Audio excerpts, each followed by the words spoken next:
interesting game for the SEC. Another check mark in the box. Before we jump into it, let's revisit what I said yesterday, and then everyone can just go ahead and clown me for it. You know, I gotta say, as much as I want to pull for Arkansas, they actually played pretty well against Duke. Yeah. It was just Cameron Boozer just took over that game for the Blue Devils. I gotta go with the Cards tonight, and this is the game that gets them locked up in a top 2 seed in March. I think Louisville wins. I'll put it on. I'll put it at 7. Louisville wins by 7. Ooh, okay. Well, I was wrong. And that was bad, and that's why I'm sitting in this chair and not on the sidelines. I do have one beef. He's got one beef. You didn't play the next 30 seconds of it, because if you did, you would have saw that I said to listen to Courtney Mims. Now, I'm not even going to take credit for it. I did pick Arkansas to win, but I did mainly because our friend Courtney Mims told us that Bud Walton Arena was going to be packed. She was heading there as she came on our show yesterday, and I said on the program, I was like, my heart wants to go against Arkansas for a lot of different reasons. But I couldn't go against Arkansas because Courtney Mims talked me off of it. And so I said, hey, I'm going with the Razorbacks, and I took a money line. So here, I'll hold this up for everyone. This is my, actually, I gotta, that's more like it. This is my unofficial L that I have officially taken because I had a terrible take. Arkansas, they handed Louisville their first loss of the season. A lot of people thought Louisville wasn't going to lose until they played Duke next month, I believe, to open up ACC play. But I mean, it was one of those games where I talked about it yesterday. Can Arkansas play defense? And honestly, Louisville came into the game as you could make the argument that they were one of the top 3 teams in the country. I still think Purdue and Michigan are firmly above everyone else now after their performances. But I mean, Arkansas came, they came out, they were ready to play, and honestly, Bud Walton Arena, she was right. I should have listened to her. Yeah, and it was absolutely rocking. You could tell by the crowd there. And she said that some of the games before maybe a little sleepy, but just like we talked about with Chessa Boucher in our last segment, where Duke's the women are going to host LSU, and when a top 5 team just walks into your building, there's a certain buzz on campus. Everybody's back now from Thanksgiving holidays, maybe trying to release some stresses before finals come up a little bit later on this month.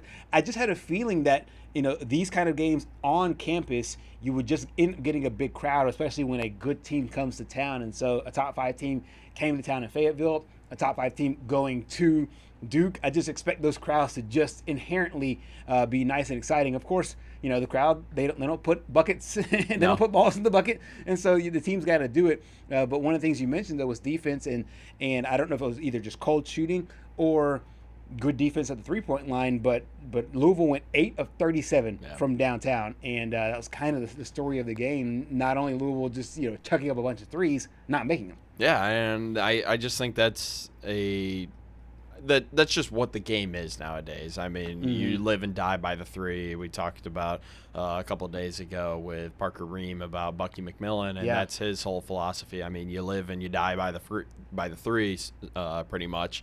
I see Alabama kind of the same way, but Alabama got a nice win last night, holding off a good Clemson team. But I mean, this is a big win for Coach Cal, because last year, obviously, first year at Arkansas, and coming over from Kentucky, and obviously that he's known at Kentucky. Yeah. And for the Razorbacks to be able to make a somewhat decent run in March, he was looking to take the next step this year. And they got off to a slow start against the Power 4 opponents. They played a lot of non-Power 4 opponents, a cupcake schedule, so to speak.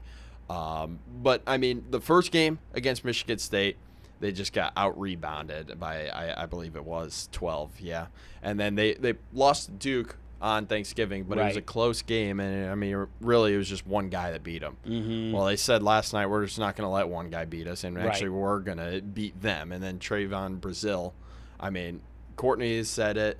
I believe she said it yesterday, too.